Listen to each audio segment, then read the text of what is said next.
오늘 이 말씀을 중심으로 하나님의 공의와 사랑이라는 제목으로 말씀 나누기를 원합니다. 눈에 보이지 않는 하나님을 우리 하나님께서는 성경을 통해서 우리에게 계시해 주셨습니다. 성경을 통해서 하나님께서 우리에게 어떻게 역사하셨는지, 또 하나님의 뜻은 무엇인지 우리에게 드러내어 보여주고 계신데요. 성경은 자그마치 1500년이라는 기간 동안 또 40여 명의 저자들에 의해서 쓰여졌지만 처음부터 끝까지 모순 없이 하나의 진리를 계시하여 주고 계십니다. 그 진리 가운데 하나는 하나님은 공의로우신 분이시며 또 자비가 넘치시는 사랑의 하나님이시다라는 진리입니다. 여러분, 어떤 성경학자, 슈툴마우라는 독일 성경학자가 이렇게 성경을 표현했습니다. 성경은 진리와 사랑의 편지다. 마치 성경은 사랑하는 연인이 지극히 사랑하는 그 다른 연인에게 보내는 연애 편지와 같다. 그 연애 편지에는 사랑의 감정과 마음들이, 그리고 사랑하는 사람들 사이에 있었던 수많은 소중하고 아름다운 추억들이 그 연애 편지 안에 담겨 있는데, 성경이 하나님께서 우리에게 보내신 사랑의 연애 편지와 같다, 이렇게 표현을 했습니다. 성경이 진리라는 것을 믿고 또 하나님께서 우리를 사랑하신다는 것을 받아들이며 늘 언제나 진리이신 사랑이신 하나님을 고백하는 사람들에게는 이 성경이 그 모든 이야기들이 다 우리를 사랑하는 놀라운 사랑의 말씀으로 읽힐 수 있고, 또 하나님의 말씀을 읽으면서 은혜를 받고 감격하며 그렇게 고백할 수 있습니다. 그런데 서로 사랑하는 사이가 아닌 연인 사이에 보내진 그 편지는 연인들 사이에서 매우 의미 있고 또 감동이 있지만, 사랑하는 사람이 아닌 사람이 옆에서 슬쩍 보면 그 연애 편지 내용이 때때로는 너무 유치하고 때로는 손발이 오그라드는 그런 표현들로 가득 차 있는 그런 느낌을 갖죠. 그렇습니다. 그 사랑의 연애 편지는 사랑하는 사람들 사이에서는 가장 꿀처럼 단, 그리고 그들의 사랑을 정말 가장 적절하게 표현한 아름다운 말일터이지만, 사랑하지 않는 다른 타자가 볼 때는 정말 끝내주게 유치찬란한 그런 표현들로 가득한 편지가 될 수 있겠죠. 그것처럼 하나님을 믿고 하나님이 우리에게 주신 진리의 말씀임을 성경을 믿고 이 성경 안에 하나님께서 우리를 향한 사랑의 말씀들이 가득하다는 것을 믿고 고백하는 사람들에게는 이것이 가장 아름다운, 꿀보다 더 단 하나님께서 우리에게 보내신 진리와 사랑의 편지로 읽힐 수 있고, 그리고 그로 인하여 우리는 늘 은혜를 입으며 또 감격하며 살아갈 수가 있습니다. 그런데 이 성경을 하나님을 믿는다고 하면서, 하나님을 사랑한다고 하면서 이 성경을 멀리하는 그리스도인이 있다면 반성해 보아야 합니다. 물어봐야 합니다. 내가 정말로 하나님을 진실되게 사랑하고 있는가? 내가 정말로 하나님을 열렬히 사랑하고 있는가? 하나님의 나를 향한 사랑은 뜨겁고 열렬하고 강력한데, 그 하나님의 사랑을 받아들이고 또 고백하는 나는 그 하나님의 사랑만큼 그렇게 뜨겁고 열렬하고 깊은가? 이것을 물을 수밖에 없지요. 성경을 사랑하고 많이 읽는 것이 그리스도인이 해야 할 가장 기본적인 삶의 모습이라고 말할 수 있겠습니다. 성경을 열심히 읽는 사람들 가운데 많은 사람들이 공통적으로 느끼는 하나가 있다고 말합니다. 그것은 무엇이냐면 구약 성경과 신약 성경이 조금 차이가 있는 것처럼 느껴진다는 거죠. 자, 구약 성경과 신약 성경의 차이가 있다면 구약 성경은요, 히브리어로 쓰여 있고요. 신약 성경은 헬라어로, 그리스어로 쓰여 있다는 점이 큰 차이가 있겠습니다. 또 구약 성경은 태초부터 예수님께서 오시기 전 400년 전까지 하나님과 이스라엘 사이에서 일어났던 이스라엘의 역사 가운데 임하신 하나님의 임재가, 하나님의 역사가 아주 많이 드러나고 있다는 점이고요. 신약 성경은 하나님께서 우리를 위해 보내신 예수 그리스도의 말씀과 사역과 또 그의 죽으심과 부활, 그리고 그 이후에 그의 제자들이 이 복음을 세상 끝까지 전하기 위하여 교회를 통하여 어떤 일을 행하셨는지를 우리에게 전하여 주고 있습니다. 구약과 신약의 뚜렷한 차이는 예전에 주셨던 언약의 말씀, 그래서 Old Testament, 그리고 이제 하나님께서 예수 그리스도를 통해서 새롭게 주신 새로운 약속의 말씀, New Testament, 이렇게 구별되고 차이가 있다는 거죠. 더 자주, 더 깊이 읽어본 사람 가운데는 틀림없이 동의하게 될 만한 한 가지 질문이 이것입니다. 구약의 하나님과 신약의 하나님은 조금 성격이 다르게 느껴집니다 라는 것이죠. 구약 성경을 읽어보면요, 하나님께서 순종하지 않는 이스라엘 사람들을 그냥 내버려 두지 않고 그들을 야단치고 그들을 향한 분노를 일으키시고 또 그들에게 큰 벌을 주셔서 그 징계를 통해서 이스라엘 사람들이 고난을 통하여 하나님께 다시 돌아오는 이야기가 많이 있습니다. 자주 반복되는 그런 이야기들이 구약 성경에는 굉장히 많아요. 그 말씀을 읽을 때 이스라엘 사람들의 불순종을 그냥 내버려 두지 않으시고 우상 숭배하는 것을 그냥 참지 않으시고 불같이 화를 내셔서 이스라엘 사람들에게 경고하시고 야단치시고 그리고 그들을 종살이하는, 그들이 뜨거운 맛을 보게 하는 징벌 가운데 내어두신 하나님의 모습을 보게 됩니다. 이 부분을 읽을 때마다 하나님께서 이스라엘 사람들에게 이렇게 모질게 역사하시는 모습을 보면 가슴이 서늘해지고 정말 두렵고 무서운 마음이 들죠. 그런데 신약 성경에는 그런 하나님의 모습이 잘 보이지 않습니다. 오히려 예수 그리스도께서 십자가의 고난을 받으시고 죽으시는데도 아무 말씀 없이 어떤 개입도 없이 참으시는 하나님의 모습만이 보일 뿐입니다. 그래서 정말 구약의 하나님의 모습과 신약의 하나님의 모습이 한쪽에서는 지나치게 공의로우신 혹은 무서우신 하나님의 느낌을 갖게 된다면 신약 성경에서는 한없이 참으시고 또 정말 그 끝이 어딜지 모르는 하나님의 사랑이 느껴진다라고 이렇게 말씀하죠. 그러나 성경은 처음부터 끝까지 모순됨 없이 언제나 통일되어 있고 동일한 진리의 말씀을 전하고 있습니다. 구약 성경 곳곳을 보면 때때로 화를 내시고 이스라엘 사람들을 벌하시고 또 그들이 바로 서도록 견책하시는 하나님께서는 원래 자비롭고 은혜롭고 노하기를 더디하시며 인자와 진실이 많으신 분이라고 찬양하고 고백하고 또 하나님의 그런 성품을 드러내고 있습니다. 자주자주 구약 성경은 하나님께서 공의로우신 분이시지만 그러나 언제나 사랑이 많으신 분이심을 일관되게 선포하고 있고 우리에게 말씀하여 주고 있지요.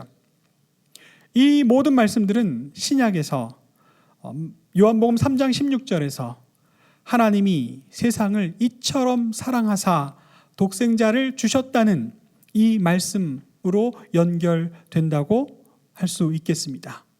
하나님은 공의로우신 분이시지만 하나님은 사랑이시다. 이것이 성경을 통해서 우리가 듣는 우리 하나님의 음성이요, 우리를 향한 하나님의 부르심의 말씀입니다. 여러분, 하나님께서 공의로우시다 하는 말씀이 무엇인지 잠깐 이야기를 나눠보고 가야 할 것 같아요. 하나님께서 공의로우시다라는 말씀은 하나님께서는 그 어떤 죄도 그냥 눈 감아주거나 지나침이 없이 반드시 꼭 심판하시는 하나님이시다. 이것이 하나님의 공의로움입니다. 우리는 살면서 죄를 짓지요. 근데 이 죄가 단죄함 없이는 계속 반복될 뿐입니다.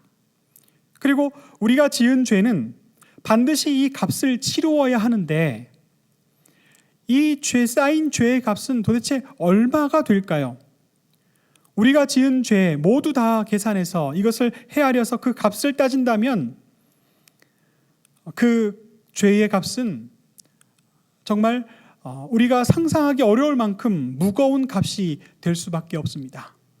하나님께서는 구약 성경을 통해서 이 죄가 만연한 것을 그냥 내버려 두지 않겠다고 말씀하십니다. 우리가 행한 모든 죄는 하나님께서 반드시 그 죄의 값을 묻고 그 죄를 따지시겠다고 말씀하십니다. 이것이 왜 공의일까요? 여러분, 내가 죄를 짓고도 이 죄에 대해서 부끄러워하거나 이 죄에 지은 것을 정말 괴로워하면서 다시 회개하고 고치려는 그런 노력 없이 이 세상을 살아간다고 합시다. 그러면 시간이 지나면 나의 죄가 여러분들을 해치게 될 겁니다. 왜 우리 사회에서는 우리의 물건을 함부로 도둑질해 가는 사람을 그냥 내버려 두지 않을까요? 그런 사람들을 내버려 두면, 그 죄를 그냥 묻지 않으면 온 세상에 일하지 않고도 수고하지 않고도 남의 것을 빼앗아서 먹고 살 수 있는 그런 세상으로 나아갈 수밖에 없기 때문이죠. 여러분, 왜 나를 미워하고 나를 해치려는 사람이 마음대로 그렇게 하도록 내버려 두면 안 될까요? 만일 그렇게 되면 모든 사람들은 다 두려워서 밖에 나아갈 수가 없습니다. 나를 해치는 사람의 죄를 묻지 않고 아무도 그 죄에 대해서 말하지 않는다면 누구든지 마음껏 타인을 해치고 다닐 것이기에 그런 두렵고 무서운 세상이 될 수밖에 없기에 우리는 살 수가 없겠죠. 그런데 하나님께서는 죄를 묻고 그 죄의 값을 따져 심판하시겠다고 말씀하십니다. 그러니 그런 하나님 앞에 서 있는 우리는 심판하시겠다는 하나님 무섭고 두려워서 그 죄를 하나님 앞에 내어놓고 용서해 주십시오, 다시는 그렇지 않겠습니다, 순종하며 살겠습니다 라고 고백하며 하나님 앞에 나아갈 수밖에 없습니다. 하나님은 자신이 하나님 되심을 이 하나님의 말씀의 공의로움으로 우리에게 드러내어 보여주고 있습니다. 그 하나님의 공의가 있기에 이 세상의 모든 만물의 질서가 있으며 우리 인간이 사는 이 사회에도 질서가 있게 되었습니다. 그런 하나님께서 우리의 죄를 그냥 내버려 두지 않고 야단하시고 또 벌을 주시겠다 하실 때 우리는 두렵죠.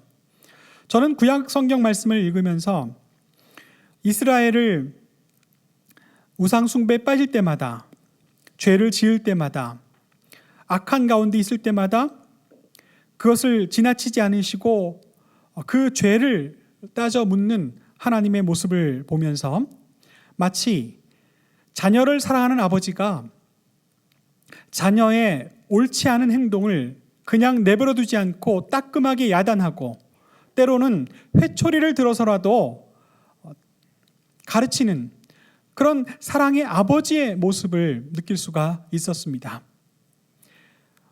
저도 어릴 때 아버지로부터 야단을 맞고 매를 맞았던 적이 있었습니다만, 맞을 때는 너무나 아프고 또 그 시간이 싫지요. 괴롭습니다. 그러나 이 세상 어느 누구의 아버지가 자녀가 미워서, 자녀를 때리는 것이 즐거워서 자녀를 매질하고 야단하고 때리는 경우가 있겠습니까? 자기 자식은 사랑하기에 그렇게 하는 그 아버지의 사랑을 우리는 알고 있기에 이스라엘을 향해서 그들의 불순종을 야단하시고 또 벌 줄 것을 경고하시는 이 하나님의 말씀, 이 말씀을 들을 때마다 하나님께서 선택한 백성 이스라엘을 얼마나 지극히 사랑하시는지 그 사랑도 함께 느낄 수가 있습니다. 이 말씀은 신약에서도 변함이 없습니다. 신약 말씀에서 히브리서 12장 6절 말씀에 주께서 그 사랑하시는 자를 징계하시고 그가 받아들이시는 이 아들마다 채찍질 하심이라. 그렇습니다. 신약에는 사랑의 하나님의 모습만 있는 것이 아니라 여전히 그 사랑하는 자를 징계하실 것이다. 또 품어 안고 받아들이는 이마다 잘 되라고, 바르게 서라고, 회개하라고 채찍질하며 또 고통스러울지라도 그 아픔을 주시는 하나님의 모습이, 말씀이 드러나고 있습니다. 하나님의 공의로우심과 사랑하심을 오늘 말씀으로 함께 다시 듣는 여러분, 우리가 살면서 우리가 저지른 잘못과 죄로 인해서 우리 마음이 괴롭거나 부끄럽거나 정말 하나님께서 이 죄를 가만히 내버려 두지 않겠다는 이 말씀을 듣고 정말 두려워하는 사람은 하나님을 믿는 사람입니다. 하나님을 믿지 않는 사람은 아무리 하나님께서 심판하시겠다 해도 눈 하나 깜짝하지 않고 세상의 악한 모든 일들을 서슴지 않고 범하고 행하고 자기 마음대로 살아가고 있지 않습니까? 그렇습니다. 하나님을 두려워하고 또 하나님께서 우리에게 말씀하신 이 두려운 말씀 속에 끝없는 무한한 하나님의 사랑이 함께 있음을 깨닫는 모든 사람들은 하나님을 믿는 사람들입니다. 하나님의 공의의 편지, 진리의 편지, 사랑의 편지를 읽고 그 사랑에 응답하며 예배하며 사는 사람들입니다. 그 사람들이 저와 여러분이기를 간절히 축원합니다. 이 말씀을 나눌 때 항상 우리 젊은 친구들로부터 듣게 되는 질문이 하나 있어요. 하나님께서 살아계셔서 모든 죄를 심판하시고 또 죄인들을 징벌하시겠다고 하시는데 왜 세상에는 악독한 사람이, 악인이 걸려서 벌을 받기는커녕 오히려 다른 사람들보다 떵떵거리고 잘 사는 일이 벌어지고 있나요?